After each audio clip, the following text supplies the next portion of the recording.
अब हम सॉल्व करने जा रहे हैं इस प्रैक्टिस सेट 1.2 का फिफ्थ सम, जो कि आपके सामने है बोर्ड पर। क्या कहा गया है सम में? ट्रेपेजियम दिया गया है और उस ट्रेपेजियम में तीनों साइड्स यानी ए बी, पी क्यू और डी सी एक दूसरे को पैरेलल है। सपोज अगर आप हमारी थर्ड प्रॉपर्टी को याद करते हो तो आपको समझ आएगा कि A B, P Q, D C एक दूसरे को पैरेलल है और कहीं ना कहीं ए डी और बी सी ये दो ट्रांसवर्सल का काम कर रहे हैं। तो देयरफॉर मैं सॉल्यूशन में लिखने जा रहा हूं, therefore by the property of three parallel lines and their transversals, by the property of three parallel line and their transversals, bracket में लिख देता हूं A B parallel,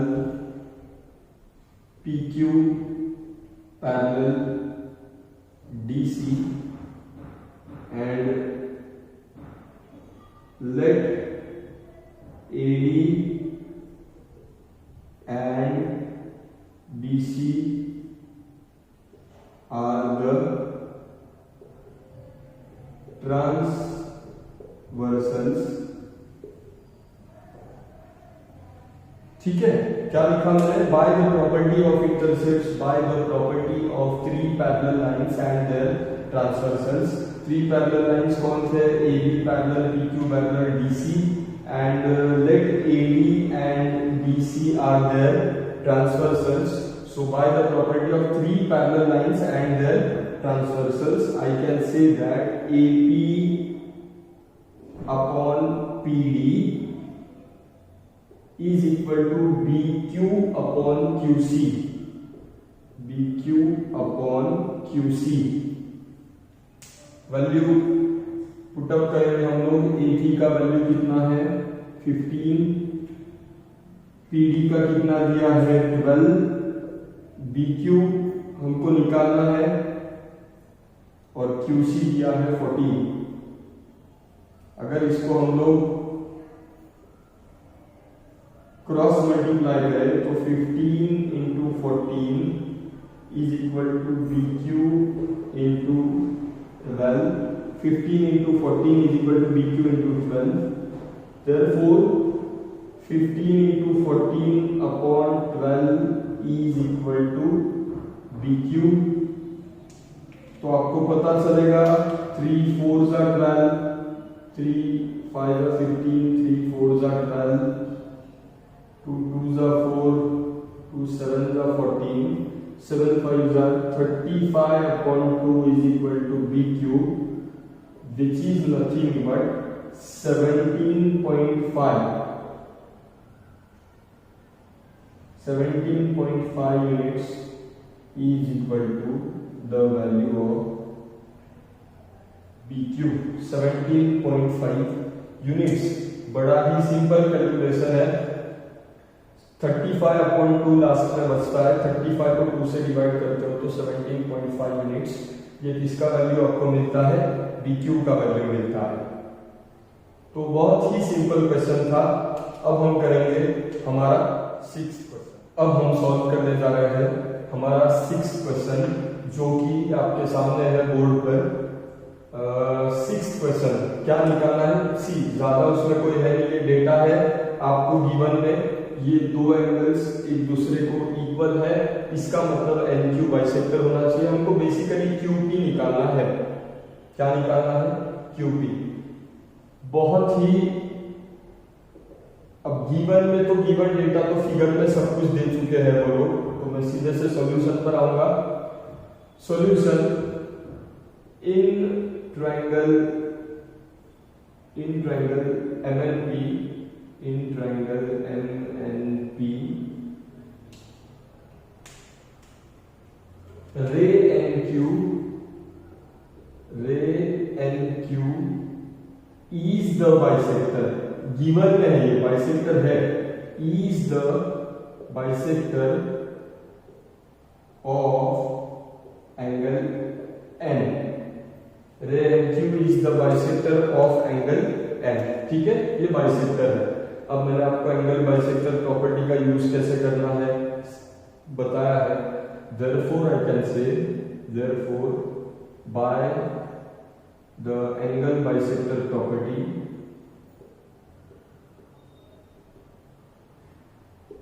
by the angle bisector property, MC जो side cut हुई है उसके दो parts MQ और QP, M से स्टार्ट कर रहे हैं, MQ upon QP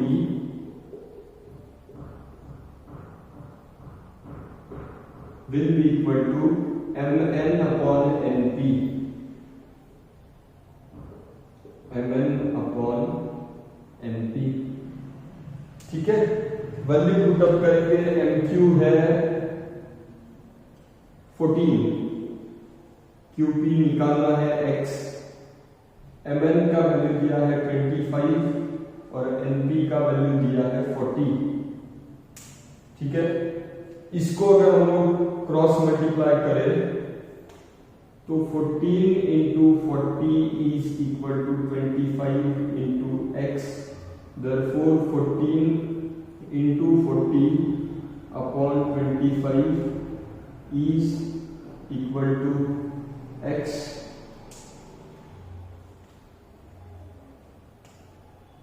5 5 25, 5 8 40, 14 into 8 upon 5, 14 into 8 upon 5 is equal to X।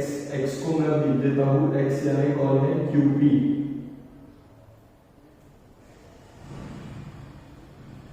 14 8 112 upon 5 is equal to QP।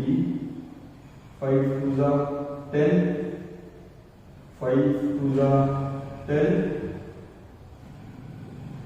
5 4 20, 22.4 units is equal to QP। ये आपका जवाब होना चाहिए। बहुत ही सिंपल है, आपके सामने है। एंगल बाइसेक्टर प्रॉपर्टी का यूज करके मैंने उसको सॉल्व किया है। बिल्कुल भी मुश्किल नहीं है, बहुत आसान है। डरना बिल्कुल भी नहीं चाहिए आपको, सिंपल है। फिगर आपके सामने है, QP निकालना था। बेसिकली इस पर मैंने एंगल बाइसेक्टर प्रॉपर्टी अप्लाई किया, वैल्यूज पुट अप किए, कैलकुलेशन करने के बाद QP का लेंथ आपके सामने है। 112 को अगर 5 से डिवाइड करते हो तो 22.4 आएगा। बहुत ही आसान है। तो QP का वैल्यू कितना है, 22.4 यूनिट्स। 6th क्वेश्चन खत्म हो रहा है। अगला क्वेश्चन जो हम लोग स्टार्ट कर रहे हैं वो है आपका क्वेश्चन नंबर 7। ठीक है, अब हम लोग सॉल्व करने जा रहे हैं आपका क्वेश्चन नंबर 7, जो कि आपके सामने है बोर्ड पर। बहुत ही आसान है। यहाँ पर भी अगर आप ध्यान से देखते हो फिगर को तो 3 लाइन्स है जो कि एक दूसरे को पैरेलल है और बाहर से उनके 2 ट्रांसवर्सल्स जारी है। तो नो डाउट यहाँ पर भी मैं property of 3 parallel lines and transversals को यूज करने जा रहा हूं। एंड देयरफॉर मैं लिख रहा हूं bye the property of 3 parallel lines and transversals, by the property of 3 parallel lines and their transversals, सीधे से देखिए AC upon CE, AC upon CE will be equal to BD upon DF, BD upon DF। हमको क्या निकालना है, सबसे पहले तो हमको इस CE का यानी X का वैल्यू निकालना है और वो निकालने के बाद इस AE का, इस पूरे सेगमेंट AE का वैल्यू निकालना है। नो प्रॉब्लम, बहुत इजी है। तो देयरफॉर वैल्यू पुट अप करके पहले तो X निकालते हैं। AC का वैल्यू दिया है 12 upon X will be equal to BD का वैल्यू है 8 अपॉन DF का वैल्यू है 4। क्रॉस मल्टीप्लाई अगर आप करते हो तो 12 into 4 is equal to 8 into x। Rearrange अगर आप करते हो तो 12 into 4 upon 8 is equal to x। 4 1 जा 4, 4 2 जा 8, 2 1 जा 2, 2 6 जा 12, 6 यूनिट है x। x यानी ब्रैकेट में लिख देता हूं CE। ये इसको कर दिया बॉक्स। C का वैल्यू कितना आया है, x का वैल्यू है 6 यूनिट्स। अब हमको चाहिए वी नो क्या A dash C dash E।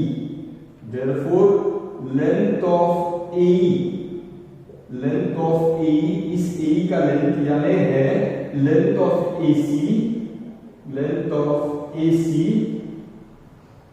Plus length of CE, length of AC plus length of CE। ठीक है, अब AC का वैल्यू कितना है,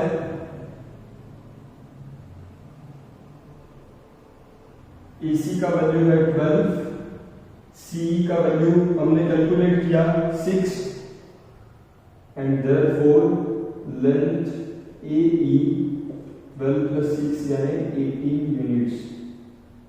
कितना होना चाहिए, 18 यूनिट्स। बहुत ही सिंपल है, मैं आपको बोल रहा हूं। इसके बाद हम लोग सॉल्व करने जा रहे हैं क्वेश्चन नंबर, अब हम लोग सॉल्व करने जा रहे हैं आपका क्वेश्चन नंबर 8 जो आपके सामने है बोर्ड पर। क्या कहते हैं इस फिगर को अगर आप देखते हो तो एक ट्रायंगल दिया है LMN और MT उसका बाइसेक्टर है, एंगल बाइसेक्टर है। और चार में से जो 4 पार्ट्स होते हैं उसमें से 3 वैल्यूज दिए हैं, चौथा आपको निकालना है। बहुत ही आसान है, वैल्यूज ऑलरेडी मैंने फिगर में निकाल चुका हूं। मैं गिवन की चीज जो है, गिवन की बातें मैं गिवन में लिख चुका हूं। टू फाइंड LP हमको निकालना है। सॉल्यूशन में लिखने जा रहा हूं directly by the angle bisector property.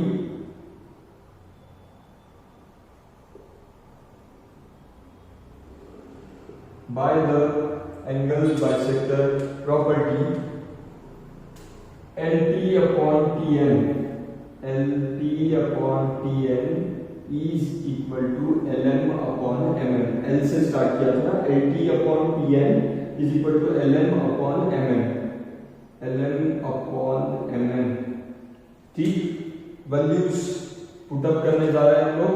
LT का वैल्यू तो नहीं दिया है, उसकी जगह मैंने पुटअप किया x, TN दे चुके हैं 8, LM दिया है 6 और MN दिया है 10। क्रॉस मल्टीप्लाई करेंगे, x into 10 is equal to 6 into 8। x तो हमको निकालना है, इसीलिए x is equal to 6 into 8 upon 10। x is equal to 48 upon 10 और 48 अपॉन 10 करोगे तो x which is nothing but LT उसका वैल्यू आएगा 48 अपॉन 10 यानी 4.8 यूनिट्स। 48 को 10 से डिवाइड करते हो तो जवाब आएगा 4.8 यूनिट्स। इतना सिंपल है, बिल्कुल भी मुश्किल नहीं है, बहुत सिंपल है। आई होप आपको सब समझ में आ रहा हो, वीडियो आपके लिए यूजफुल हो ऐसा मैं होप करता हूं। 8 क्वेश्चन यहाँ पर कंप्लीट होता है। अब हम लोग सॉल्व करने जा रहे हैं आपके एक्सरसाइज का अगला क्वेश्चन जो कि है क्वेश्चन नंबर करने जा रहे हैं क्वेश्चन नंबर 8 जो कि आपके सामने बोर्ड पर है। इस क्वेश्चन में भी सेम क्वेश्चन है, ट्रायंगल दिया है ABC और BD उसका बाइसेक्टर है और AB, BC, AD और DC इनके values in term of x दिए हैं और लास्ट में हमको किसका वैल्यू निकालना है, x का। तो अगेन मैं यहां पे अप्लाई करूंगा by the angle bisector property.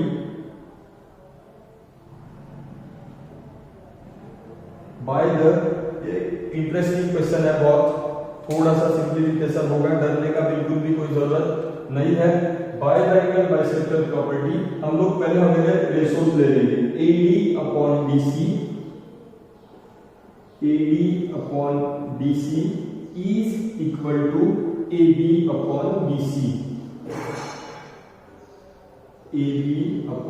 BC। अगर मैं वैल्यूज पुटअप करूं तो AD का वैल्यू है x, BC का वैल्यू है AD का वैल्यू है x minus 2, I am sorry, BC का वैल्यू है x प्लस 2, AB का वैल्यू है x और BC का वैल्यू है x प्लस 5। डरने का बिल्कुल भी जरूरत नहीं, जैसा अभी तक हम लोग सॉल्व किए वैसा ही इसको भी सॉल्व करने जा रहे हैं। क्रॉस मल्टीप्लिकेशन करेंगे तो देयरफॉर हमको स्टेप मिलता है x minus 2 into x plus 5 would be equal to x into x plus 2, x into x plus 2, no problem.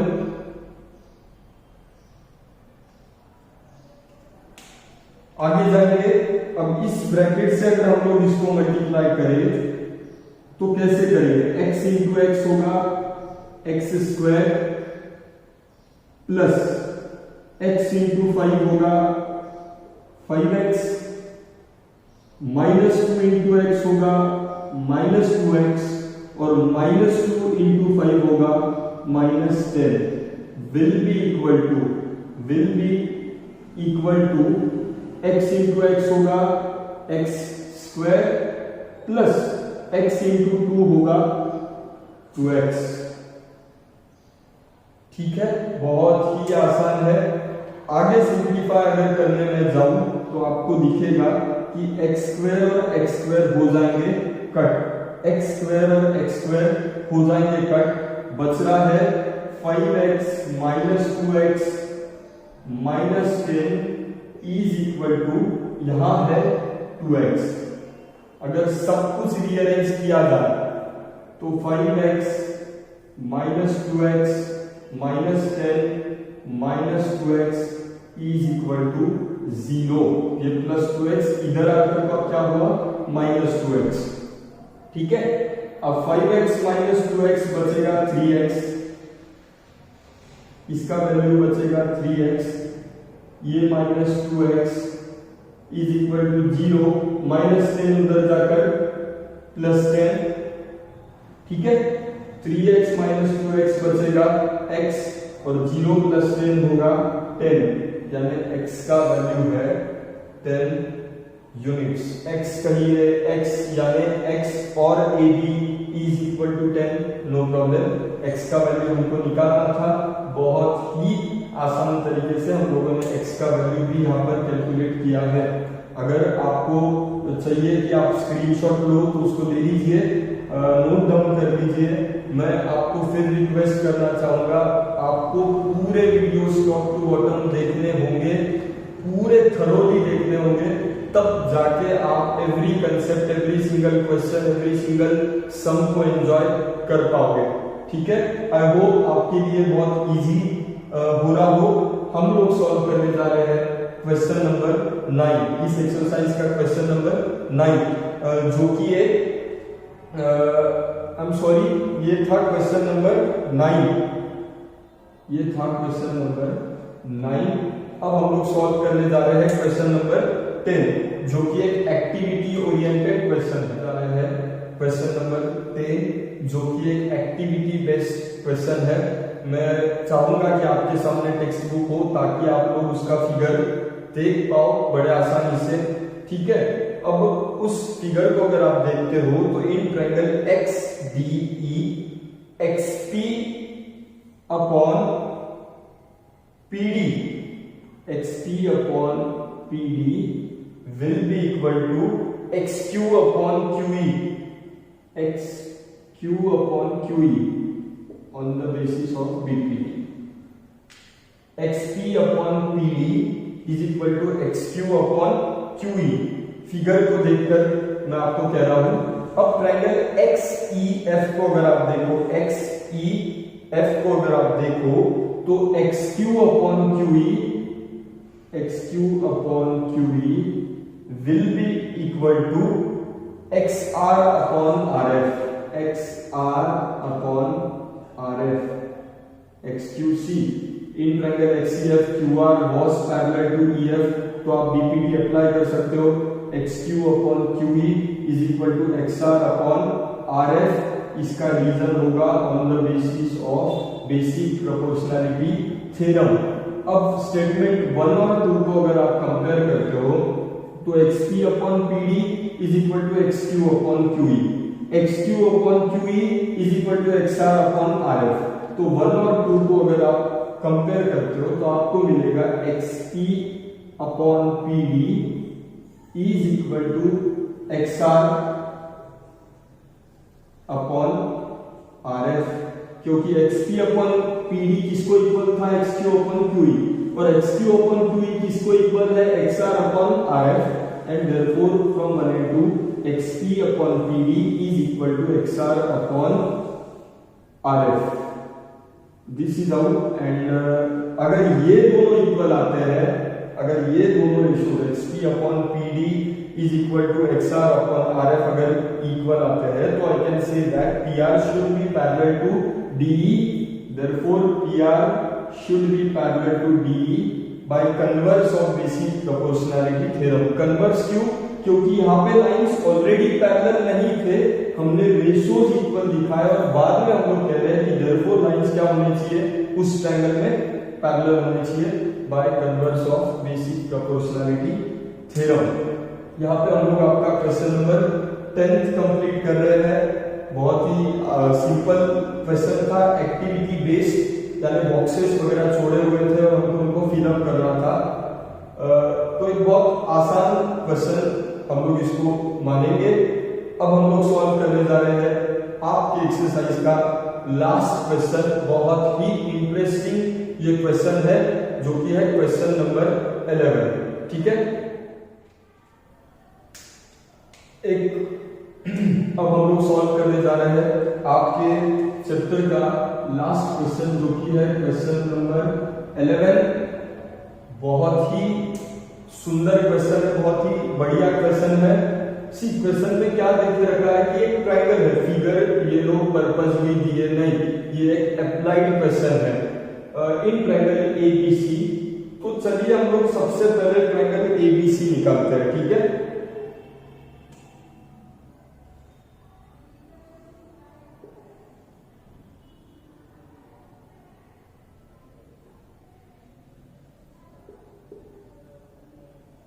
Triangle ABC आपके सामने है।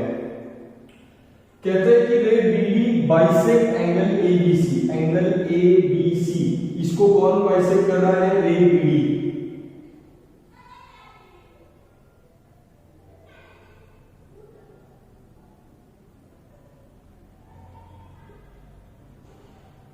रे BD bisect angle ABC, ABC इस एंगल को रे BD ने बाइसेक्ट किया है, हमने अकॉर्डिंगली फिगर में ड्रॉ किया।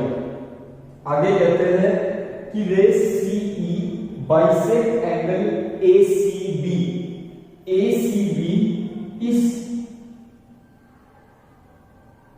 एंगल को ACB इस एंगल को कौन बाइसेक्ट कर रहा है, रे CE, यहां पे होना चाहिए E। रे CE बाइसेक्ट कर रहा है एंगल ACB को, रे CE।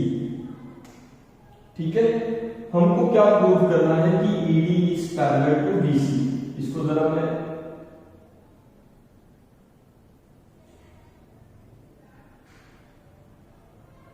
टेम्पररीली ज्वाइन कर लेता हूं। ED पैरेलल टू BC, थोड़ा सा सोचने का कोशिश कीजिए। अगर आपको ED parallel to BC prove करना है तो समवेयर आपको क्या चाहिए, AE upon EB equal to AD upon BC।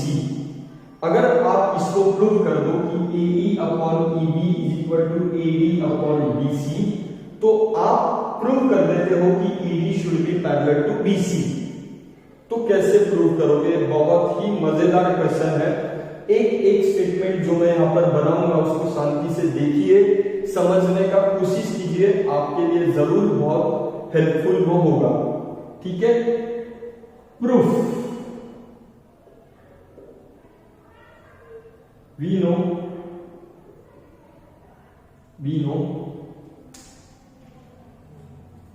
CE ray CE bisect angle ACB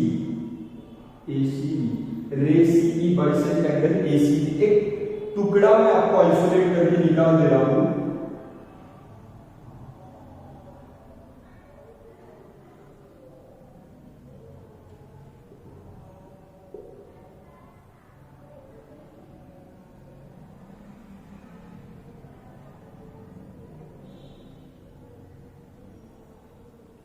ठीक है, रे CE बाइसेक्ट एंगल ACB और ऐसे है।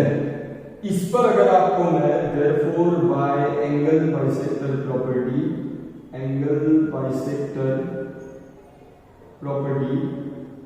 बाय एंगल बाइसेक्टर, इस पर अगर इस हिस्से पर अगर मैं अप्लाई करने लगा तो आप क्या लिखोगे?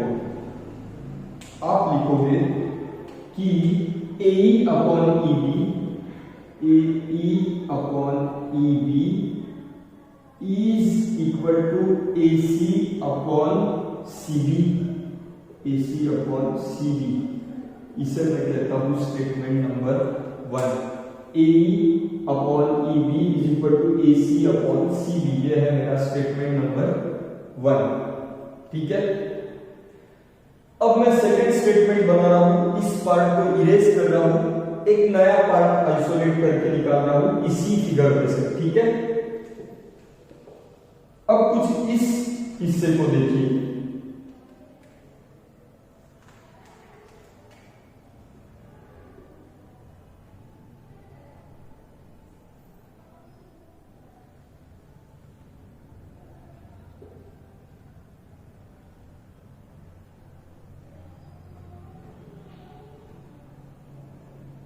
ठीक है। अब मैं लिखता हूं रे BD bisects angle ABC and therefore again by angle bisector property, अगर इस हिस्से पर मैं एंगल बाइसेक्टर प्रॉपर्टी को अप्लाई करूं तो आपको पता चलेगा AD अपॉन DC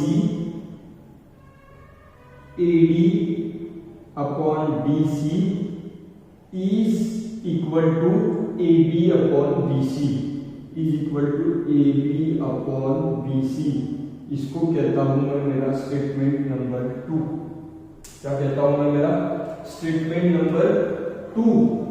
भाई लोग शांति से देखिए, बहुत ही मैंने क्या किया है, बस दो जगह पे एंगल बाइसेक्टर प्रॉपर्टी, एक उधर वाला और एक इधर वाले बाइसेक्टर के लिए दो स्टेटमेंट बनाए हैं। ये 1 है, ये 2 है। इन दोनों को मैं कंपेयर करने जा रहा हूं। फ्रॉम 1 and 2 सी भाइयों,